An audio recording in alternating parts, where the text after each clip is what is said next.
Hi friends, this video shows how to do system update or software update.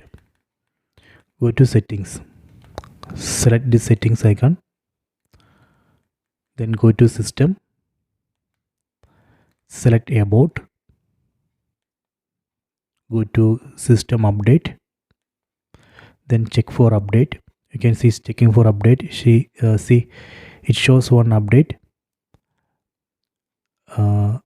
The size of the update is 727 MB. So this update includes bug fixes and performance improvements.